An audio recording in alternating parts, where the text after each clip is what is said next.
అన్నదమ్ములు మోసం చేశారంటూ తోడికోడళ్ళు అత్త ఇంటి ముందు నిరసన. ప్రేమించి పెళ్లి చేసుకొని పిల్లలు పుట్టలేదని మరో అమ్మాయిని పెళ్లి చేసుకున్న అన్న.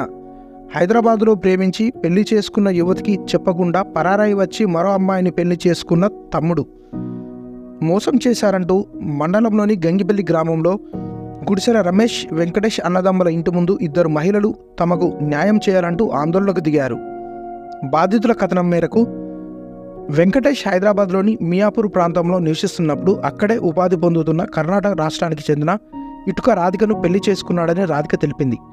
వెంకటేష్ సంవత్సరం క్రితం కనిపించకుండా పోయాడని ఇటుక రాధిక మియాపూర్ పోలీస్ స్టేషన్లో ఫిర్యాదు చేశారు. వెంకటేష్కు తన ఉద్యోగం కొరకు 10 లక్షల రూపాయలు తీసుకున్నాడని అవి కూడా తిరిగి ఇవ్వలేదన్నారు. కర్ణాటకకు చెందిన తనకు తెలుగు రాదన్న విషయం తెలిసి ఓ పేపర్పై తెలుగులో మ్యాటర్ రాసి తనతో సంతకాలు చేపించుకున్నాడని ఆమె ఆరోపిస్తోంది. జీవితాంతం కలిసి ఉంటానని చెప్పిన వెంకటేష్ గంగిపల్లి వచ్చి మరో పెళ్లి చేసుకున్నాడని ఆమె ఆవేదన వ్యక్తం చేసింది. వెంకటేష్ ఇంటి వద్దకు వచ్చి ఆందోళన చేస్తున్న తనపై వెంకటేష్ తల్లి, తండ్రి, ఆడపడుచు దాడికి దిగి రక్తం వచ్చేలా విచక్షణ రహితంగా కొట్టారని రాధిక ఆరోపించింది.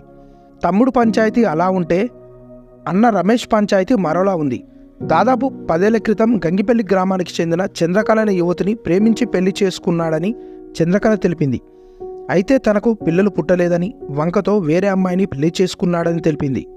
దీనిపై మానకొండూరు పోలీస్ స్టేషన్లో తను కేసు పెట్టారని, ఆ కేసు విత్డ్రా చేసుకోవాలంటూ తరచూ రమేష్ తనను బెదిరిస్తున్నాడని ఆరోపించింది. ఇదే గ్రామంలో తాను జిరాక్స్ సెంటర్ పెట్టుకొని జీవనం కొనసాగిస్తున్నానని, తల్లిదండ్రుల మాట వినక రమేష్ను ప్రేమించి పెళ్లి చేసుకున్నందుకు అటు తల్లిదండ్రులకు దూరమయ్యానని, నమ్ముకున్న భర్త మోసం చేశాడని తన ఆవేదనను వెలిబుచ్చింది. చంద్రకళ, రాధికలు ఇలా వారికి జరిగిన అన్యాయాలపై అన్నదమ్ముల ఇంటి ముందు కూర్చొని నిరసన తెలపడంతో గ్రామంలో ఒక్కసారిగా అలజడి రేగింది.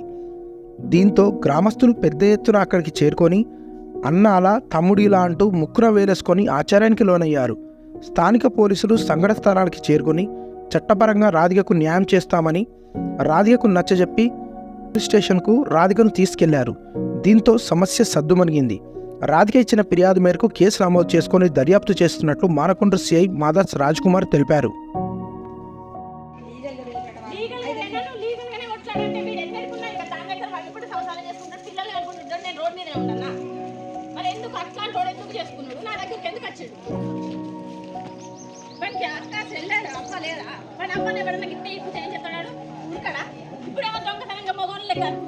బయటికి రావాలి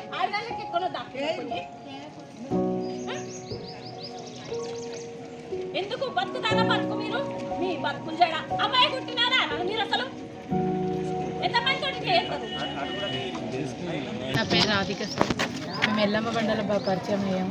దాని తర్వాత గుడిసెల వెంకటేష్ సార్. దాని తర్వాత మ్యారేజ్ చేసుకున్న వాళ్ళ ఫ్రెండ్స్ వాళ్ళందరూ ఉన్నారు. చేసుకున్నాక మేము అక్కడే పక్కన మర్యమ్మ నగర్ కాలనీ అని అక్కడ ఇల్లు తీసుకొని కాపురం పెట్టాము. 4 ఇయర్స్ నుంచి బాగానే ఉంది లైఫ్. తర్వాత నాకు మ్యారేజ్ అయిందని తెలిసింది. దీని గొడవకు అంత కారణం ఇదే. ఇప్పుడు ఇక్కడికి రావాల్సింది కూడా దాని గురించి వచ్చి నాకు ఎందుకు ఇలా మోసం చేస్తావు, నా పరిస్థితి ఏంటి, నాతో ఎందుకు ఇట్లా చేస్తావని అడుగుదామని నేను ఇక్కడ దాకా వస్తే వాళ్ళ ఇంటి వాళ్ళు మొత్తం దాడి చేశాను. వాళ్ళ అమ్మ పేరు నరసమ్మ, మా అత్త పేరు, మా మావయ్య పేరు మురళయ్య, మా హస్బెండ్ గుడిసెల వెంకటేష్, మా ఆడపడుచు రజిత అమ్మ పేరు. ఇలా గొడవ చేసి ఇలా దాడి చేసి అనుకుంటారు. వాళ్ళు ఏమంటారు? వాళ్ళు లేరు, ఇప్పుడు ఇక్కడ నుంచి వెళ్ళిపోయారు. ఏదైనా ఉంటే డబ్బులు తీసుకొని సెటిల్మెంట్ చేసుకో అంటున్నారు. నేను ఆయన కావాలని నేను అంటున్నాను. వేరే పెళ్లి చేసుకున్నా? వేరే పెళ్లి చేసుకున్నాను సార్. ఇక్కడ అమ్మాయి ఎక్కడిదో నాకు తెలుసు. నాకు పోలీసు వాళ్ళ ద్వారానే తెలిసింది మ్యారేజ్ అయ్యింది. నాకైతే ఇక్కడికి వచ్చాక తెలిసి అయితే తెలియదు. మ్యారేజ్ చేసుకోను అన్నాడు. అందుకే నేను చేసుకున్నాను. ఆయన నాకు బాబు ఉన్నాడని కూడా నేను చెప్పాను. ఆయన పర్లేదు అన్నాడు. వాళ్ళన్న వేరే మ్యారేజ్ చేసుకొని పిల్లని కన్నాక ఈయన జాబ్ వచ్చాక ఇట్లా తిరగబడతాడని నాకు తెలిసి చెప్పని కూడా చెప్పలేము. పిల్లలు లేరు మా అన్నకు, నా కొడుకు నీ కొడుకు కాడని అన్నీ ఇట్లా మాట్లాడాడు. బయట అనాథాశ్రమం తెచ్చుకోవడం ఎందుకు, ఇదే బాబు మేము జాబ్కుంటాం, మా అన్నకు పిల్లలు లేరు అన్న. ఆయన ఇప్పుడు 2 ఇయర్స్ అవుతుంది వేరే ఆమె మ్యారేజ్ చేసుకొని మా యారం నుంచి. ఆయనకు ఒక బాబు పుట్టాం కానీ ఈయన జాబ్ రాగానే ఇంకా మీకుతో మాకు సంబంధం లేదని వాళ్ళు అట్లా తెగదెంపు చేసుకున్నారు. జాబ్ ఏం జాబ్? క్యాబ్ జమ్ చేస్తారు బెంగళూరు. ఇక వాటికి అన్ని అమౌంట్ గిట్ట నేను పెట్టాను. ఆయనకి జాబ్ లేకుండా. ఎంతవరకు? 10 లక్షలు పెట్టాను సార్. 10 లక్షలు పెట్టాను, ఆయనతో ఉన్నాను, అన్ని విధాలుగా బాగానే ఉంది. నాకు ఒక ఆపరేషన్ కూడా చేయించాడు ఆయన, నా పర్మిషన్ లేకుండా. 3వ నెల వెళ్ళి 4వ నెల నడిచి ఆపరేషన్ కూడా చేయించాడు. ఇప్పుడు నేను కూడా నా తల్లిదండ్రులు కాదనుకొని ఆయన నమ్ముకొని వచ్చాను. నన్ను ఇలా ఎందుకు చేస్తున్నావు అని అడుగుతుంటే డబ్బులు ఇస్తా వెళ్ళిపోయాను. నేను 10 లక్షలు పెడితే ఆయన 5 లక్షలు ఇస్తాను మాట్లాడి బాండ్ పేపర్ రాసి. నాకేమో తెలుగు చదవడం రాదు, నాకన్నా మాట వేరు. నేను 10 లక్షలు నీకు ఇస్తా, నా భార్యగా నేను ఒప్పుకుంటా, మా అన్న సైన్ పెడతాడు రమేష్, మా డాడీ పెడతాడు మొగలయ్య, నేను పెడతా, ఇంత నమ్మకం ఇస్తున్నాం, కేసు కొట్టేద్దు రాని పోలీస్ స్టేషన్ ముందు గల్లీలో తీసుకెళ్ళి ఇవన్నీ బాండ్ పేపర్ రాసి అందులో రాసింది ఒక విధంగా సార్, ఇలా చేసింది ఒక, దానివల్ల నేను ఇక్కడ ఇట్లా ఎందుకు చేశారు, 4 ఇయర్స్ నుంచి ఉండి కూడా నువ్వు ఇప్పుడు చీటింగ్ ఇట్లా ఎందుకు చేస్తున్నావు అని నేను ఇక్కడికి వచ్చాను సార్.